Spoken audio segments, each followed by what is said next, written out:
तो नमस्कार दर्शक मित्रों, स्वागत है तमारू अमारी आ यूट्यूब चेनल में। तो आज विडियो में आपणे छे टेट 1 स्पेशियल शैक्षणिक मनोविज्ञान ने लगता अगत्यना एमसीक्यू प्रश्न है आ विडियो में जोवाना छे। तो विडियो में छे शुरुआत थी अंत सुधी अवश्य बन्या रहेजो अने विडियो पसंद आवे तो विडियो ने लाइक करजो अने विडियो ने तमारा मित्रों साथे अवश्य शेर करजो। तो चलो आपणे विडियो नी शुरुआत करिए। तो पहला प्रश्न है कि नीचे पैकी क्यू उदाहरण कुदरती निरीक्षण पद्धतिनु छे।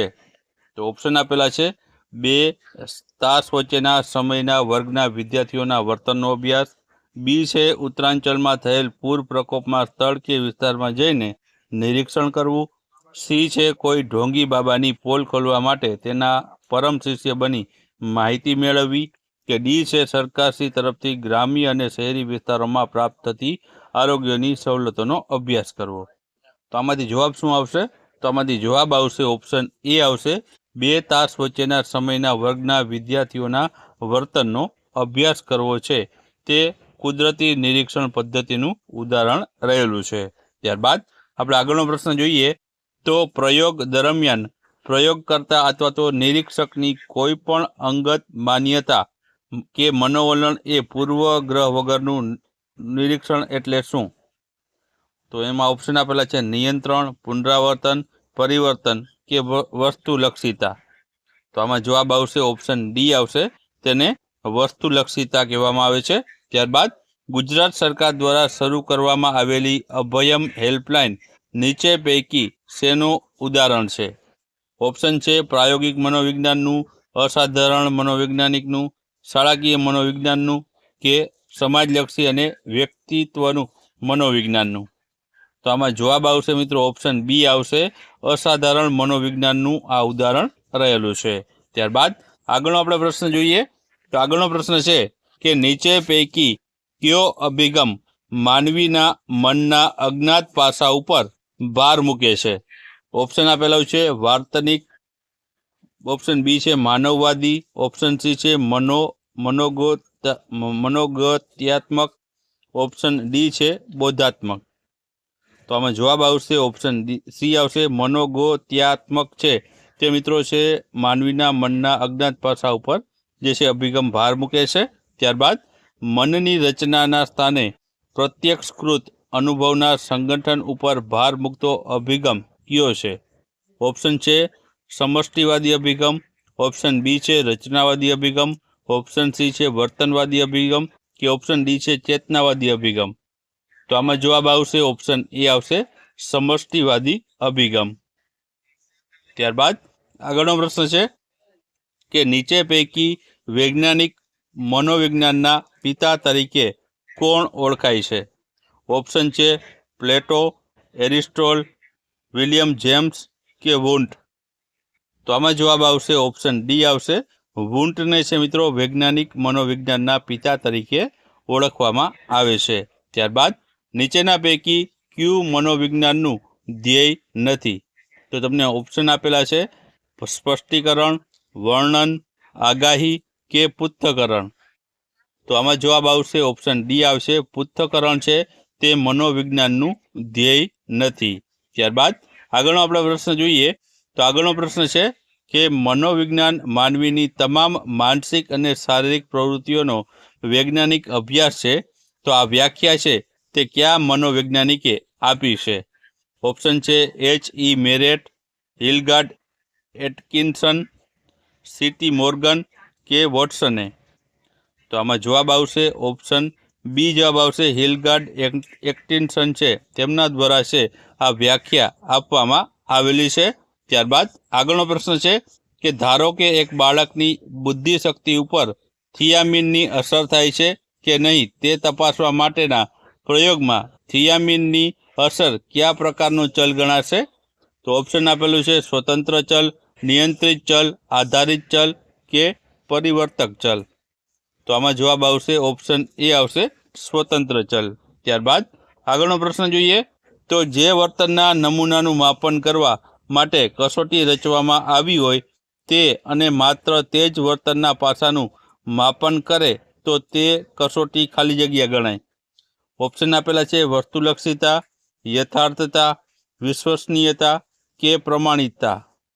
તો આમાં જવાબ આવશે ઓપ્શન બી આવશે, તેને યથાર્થતા ગણાશે.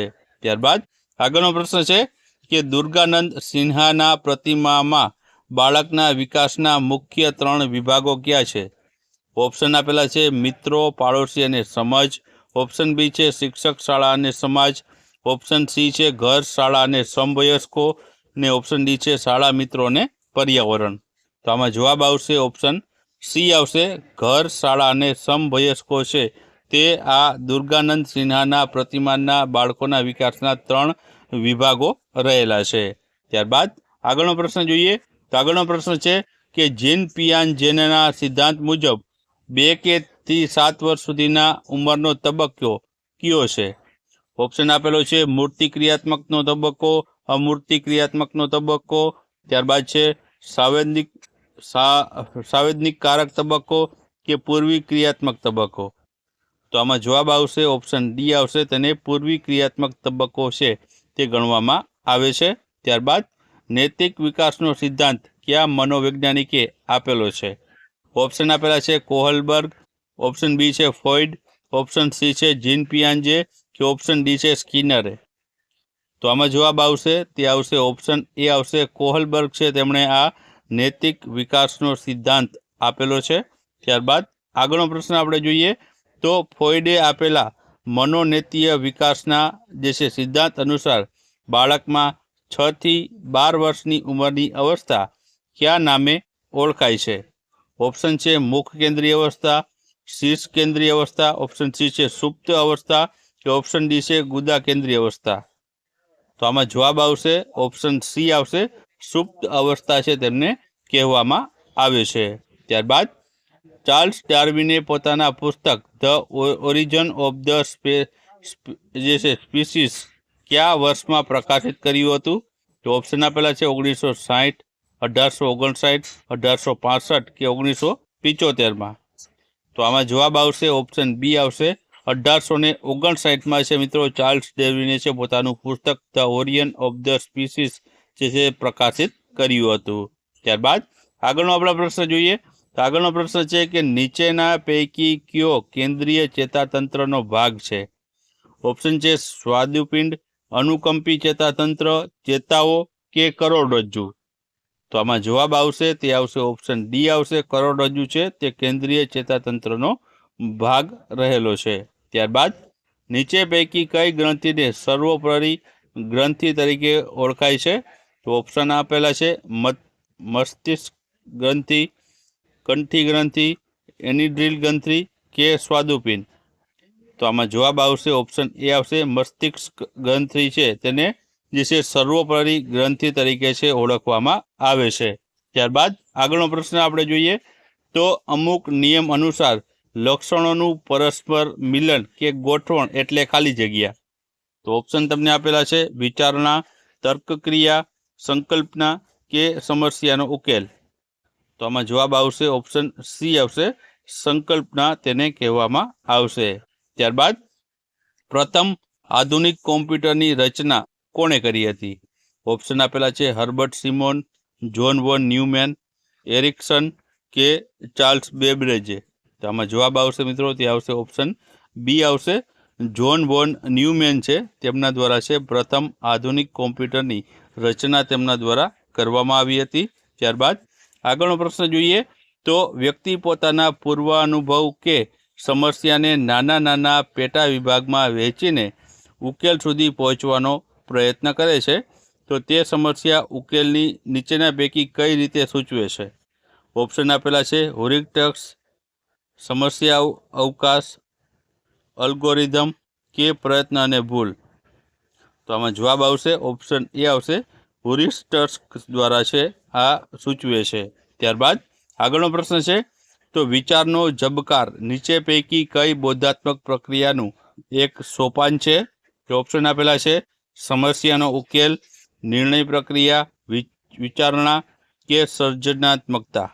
તો આમાં જવાબ આવશે ઓપ્શન ડી આવશે, સર્જનાત્મકતા. ત્યારબાદ આગળનો પ્રશ્ન જોઈએ. તો આગળનો પ્રશ્ન છે તો સ્વાયત્તતા વિરુદ્ધ શ્રમ તબક્કો કયા સિદ્ધાંતનો ભાગ છે?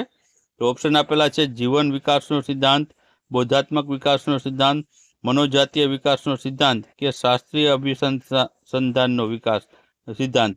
તો આમાં જવાબ આવશે ઓપ્શન એ આવશે જીવન વિકાસનો સિદ્ધાંત. ત્યારબાદ આગળનો પ્રશ્ન છે કે સ્મૃતિના મુખ્ય કેટલા તબક્કા છે? ઓપ્શન છે 1, 2, 3 કે 4 જેટલા. તો આમાં જવાબ આવશે ઓપ્શન સી આવશે 3 જેટલા તબક્કાઓ રહેલા છે. ત્યારબાદ આગળનો પ્રશ્ન જોઈએ તો ભૂતકાળમાં શીખેલી કોઈ પણ બાબત જીવન પર્યંત યાદ રહે તે નીચે પૈકી શેનું ઉદાહરણ છે? તો ઓપ્શન આપેલા છે રીતિલક્ષી સ્મૃતિનું, અર્થાત્મક સ્મૃતિનું, ઘટનાત્મક સ્મૃતિનું કે સાવેદિક સ્મૃતિનું. તો આમાં જવાબ આવશે ઓપ્શન એ આવશે રીતિલક્ષ્મી જે છે લક્ષી સ્મૃતિનું ઉદાહરણ રહેલું છે.